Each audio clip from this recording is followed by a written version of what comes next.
Hello student, कैसे हैं आप। उम्मीद करता हूं आप अच्छे होंगे और आज के सेशन के लिए होंगे तैयार।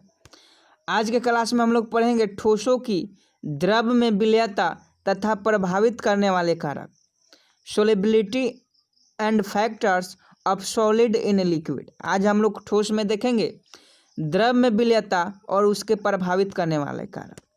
जैसा कि आप जानते हैं कि इंटर के लिए हमारी जो यूट्यूब टीम है वह बहुत ही मेहनत कर रही है और आपके लिए पर दिन क्लास ला रही है, आपके लिए रोज़ रोज़ क्लास ला रही है ताकि आपकी सिलेबस समाप्त हो और आपकी तैयारी में कोई कमी ना रह जाए और एग्ज़ाम में आप अच्छा प्रदर्शन कर सकें। तो आज हम लोग पढ़ेंगे द्रव में विलयता तथा उसके प्रभावित करने वाला कारक, जो केमिस्ट्री के अंतर्गत पढ़ते हैं और यहाँ से क्वेश्चन बनते हैं। ऑब्जेक्टिव यहाँ से क्वेश्चन बनेंगे, यहाँ से सब्जेक्टिव क्वेश्चन नहीं पूछे जाते हैं, यहाँ से केवल आपसे ऑब्जेक्टिव क्वेश्चन ही इस टॉपिक से पूछे जाएंगे।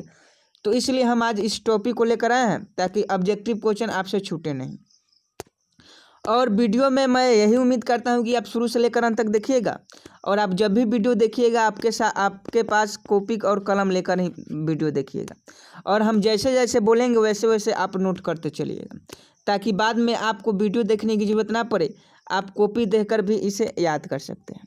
और वीडियो अच्छी लगी तो आप लाइक कर दीजिएगा, क्योंकि आपके लाइक करने से हमारा जो मनोबल है वो बढ़ता है और आपके लिए रोज़ रोज़ वीडियो लाने के लिए प्रेरित करता है।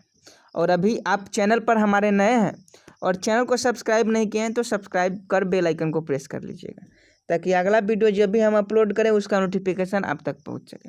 तो चलिए आज देखते हैं ठोसों के द्रव में विलयता तथा प्रभावित करने वाले कारक। पहले जानते हैं हम लोग ठोसों की द्रव में विलयता। कॉपी में नोट कीजिए, ठोसों की द्रव में विलयता। इसका परिभाषा होता है निश्चित ताप पर 100 ग्राम विलायक में किसी ठोस की खुली हुई अधिकतम मात्रा जिसे संतृप्त विलयन बनाया जा सके वह ठोस की द्रव में विलयता कहलाती है। फिर से ध्यान से देखिए, अगर आपसे क्वेश्चन पूछे कि ठोसों की द्रव की विलयता किसे कहते हैं, ठोसों की द्रव में विलयता की परिभाषा दें तो आप क्या बताइएगा। निश्चित ताप पर 100 ग्राम विलायक में किसी ठोस की घुली हुई वह अधिकतम मात्रा जिसे संतृप्त विलयन बनाया जा सके वह ठोस की द्रव में विलयता कहलाती है। नोट, जब ठोस अधिकतम मात्रा से कम मात्रा में घुला हुआ हो तो इसे प्रकार बने विलयन को असंतृप्त विलयन कहते हैं। यहाँ अगर आपसे क्वेश्चन पूछा जाए कि असंतृप्त विलयन किसे कहते हैं तो क्या बताइएगा। जब ठोस अधिकतम मात्रा से कम मात्रा में घुला हुआ हो तो इस प्रकार बने विलयन को असंतृप्त विलयन कहते हैं।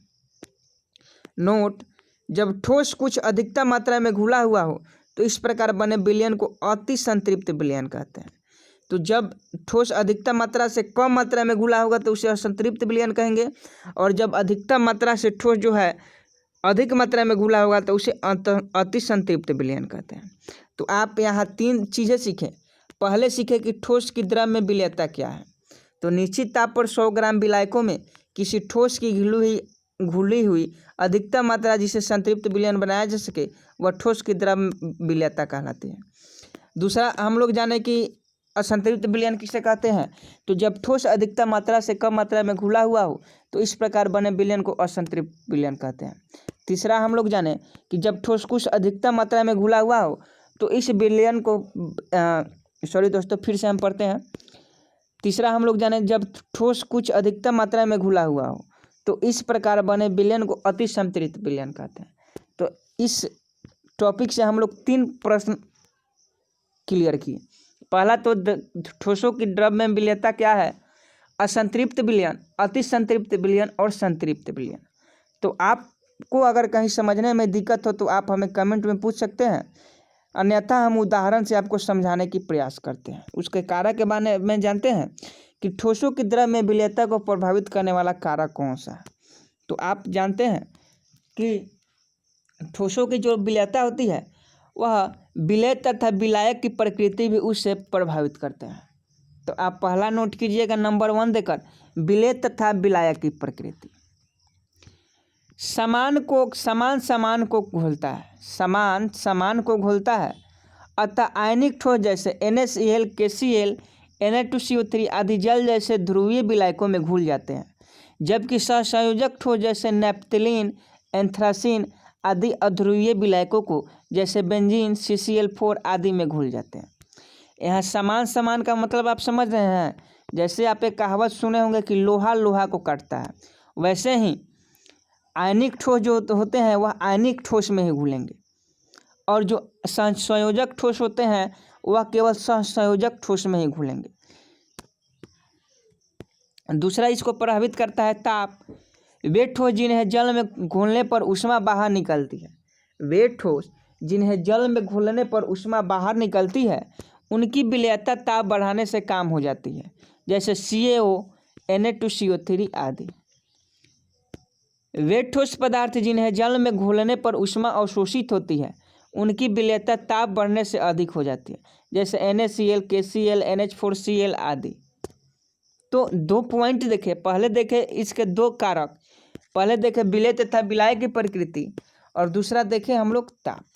तो उम्मीद करता हूँ आपको समझ में आया होगा, और नहीं समझ में आया होगा तो आप हमें कमेंट पूछिए कि सर हमें यहाँ दिक्कत है, हम उसका सॉल्यूशन आपको जरूर बताएंगे। तीसरा इसको प्रभावित करता है दाब। दाब भी गैसों की द्रव की विलेयता को प्रभावित करता है। कैसे करता है आइए जानते हैं। ठोस तथा द्रव में संपीड्यता का गुण बहुत कम होता है, अतः ठोस की द्रव में विलेयता पर दाब का कोई प्रभाव नहीं पड़ता, दाब का इस पर कोई प्रभाव नहीं पड़ता। तो ये थे आज के महत्वपूर्ण टॉपिक, जिसमें हम लोगों ने देखे ठोसों की द्रव में विलेयता तथा प्रभावित करने वाले कारक। हम लोगों ने क्या देखा? ठोसों की द्रव में विलेयता तथा प्रभावित करने वाला कारक। तो उम्मीद करता हूँ आपको यह वीडियो अच्छी लगी हो, यह जानकारी अच्छी लगी है, और अच्छी लगी है तो लाइक तो बनता है, क्योंकि आपके लाइक करने से हमारा जो मोटिवेशन है, मनोबल है, वह बढ़ता है। और इंटर के लिए हमारी YouTube 3 लगातार से चला रही है। मैथ का भी क्लास हो चुके हैं, फिजिक्स, केमिस्ट्री, बायोलॉजी सभी विषयों की क्लास हो चुकी है। अगर अभी तक आप हमारे क्लास को नहीं देखे हैं तो आपको प्लेलिस्ट में जाना होगा, चैनल के प्लेलिस्ट में जाकर वह सभी क्लासें देख सकते हैं जिसमें हमने इम्पोर्टेंट क्वेश्चन करवाए हैं। और अगले वीडियो में हम लोग गॉस का प्रमेय पढ़ेंगे। गॉस प्रमेय जो फिजिक्स में पढ़ना है और बहुत ही इम्पोर्टेंट है। तो इस वीडियो का नोटिफिकेशन आप तक पहुंच पाए, इसके लिए आपको हमारे चैनल को सब्सक्राइब करना पड़ेगा, तभी आपके पास इस वीडियो का नोटिफिकेशन पहुंच जाएगा। क्योंकि अगले वीडियो में हम लोग पढ़ेंगे गॉस प्रमेय। तो गॉस प्रमेय पढ़ने के लिए आप हमारे चैनल को सब्सक्राइब कर बेल आइकन को प्रेस कर दीजिएगा, ताकि जब भी हम यह वीडियो अपलोड करें उसका नोटिफिकेशन आप तक पहुँच सके। तो मिलते हैं अगले वीडियो में अगला टॉपिक लेकर, तब तक के लिए जय हिंद, जय भारत। पढ़ते रहिए।